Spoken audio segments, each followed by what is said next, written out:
John F. Kennedy emphasized that foreign policy aims to shape events, not just to express sentiments. Good morning, everyone. Today's topic is India's foreign policy. India's foreign policy represents one of history's most ambitious experiments, a developing nation attempting to maintain its complete strategic independence while engaging with all great powers. The question is whether Indian foreign policy is coherent, consistent, and capable of meeting today's challenges or not. It can be understood as journey from 4th century BCE, where Kautilya's Earth Shastra formulated Mandal theory of international relations, in which he describes own kingdom at center, circle of friendly kingdoms, circle of hostile kingdoms, and a balance through strategic kingdoms. We can take example of Mauryan Empire edicts in which they mention the relations with Sri Lankan kingdoms, Egyptian and Greek kingdoms, and Chola Empire's maritime commerce and naval dominance.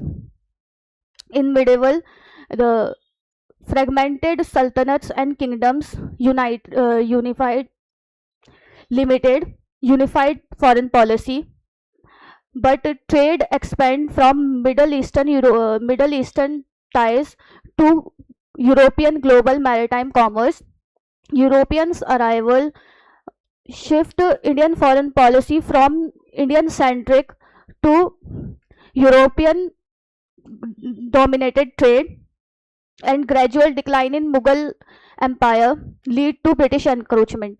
During British period, India was uh, India was under British imperial interest with no independent foreign policy. And after independence from 1947, the evolution of foreign policy can be categorized into three phases. The first phase called Nehruvian idealism, the idealism that asserted that foreign policy should be guided by morality, ethics, international laws, human rights, rather than power and self-interest. We can took example when Jawaharlal Nehru took Kashmir issue to UN, and but after 1945, the entire world divided into two parts, US and USSR, but we declared ourselves neutral. We declined to align with anyone. It's a non-aligned movement called NAM, in which we oppose imperialism and bring autonomy to our foreign policies. But very quickly, the loopholes and problems of this Nehruvian idealism became apparent, and in 1959, the policies gradually become more strategic and realistic. It is second phase called strategic realism. In simple words, everything revolves around national interest. There is no prominent friend, there is no prominent enemy, there is only one prominent interest, that is self-interest. We can take example when we gave refuge to Dalai Lama despite having friendly agreement of non-interference with China. In post-Nehru era, PM Lal Bahadur Shastri continued NAM, and during his tenure, even India criticized US foreign policy with respect to especially Vietnam. Strategic realism is at its peak during PM Indira Gandhi tenure. We clearly set example of liberation of Bangladesh.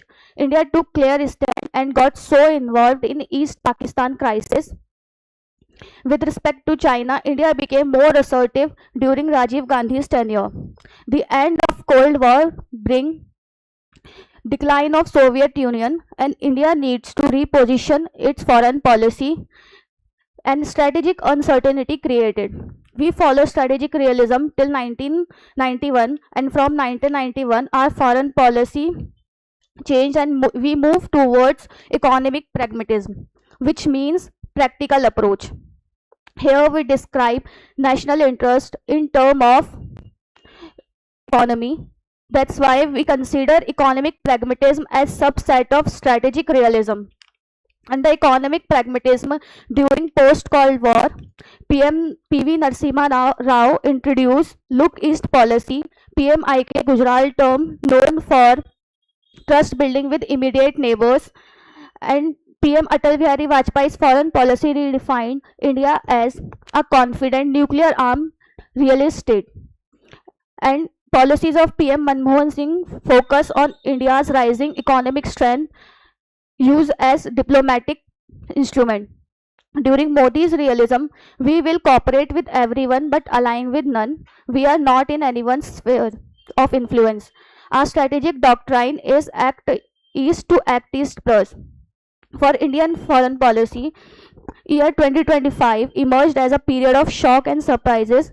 India confronting international challenges on multiple fronts like US policies on H1B visa and tariff increase, West Asia crisis, energy security, etc. Currently, India's highest priority is getting permanent membership in an expanded UN Security Council. Achieving this status would shift India from rule taker to global rule maker. It elevates its geographical leverage. For this, Indian External Affairs Minister S.J. Shankar has proposed security holistic advancement through norms, trust and integrity, Ashanti framework, while launching its candidature for UN Security Council for the term 2028 to 29. India's foreign policy under strategic autonomy framework is well suited for some challenges but faces significant compatibility issues with emerging 21st century realities like AI, governance, cybersecurity, etc. Policies adapt at great power level balancing, but struggles with rapid technology disruption, climate urgency, and deepening regional tensions. Indian foreign policies balances idealism with pragmatism. We champion multilateralism, respect sovereignty, pursue strategic partnership, and advance our development guided by constitutional values and national interest. Thank you.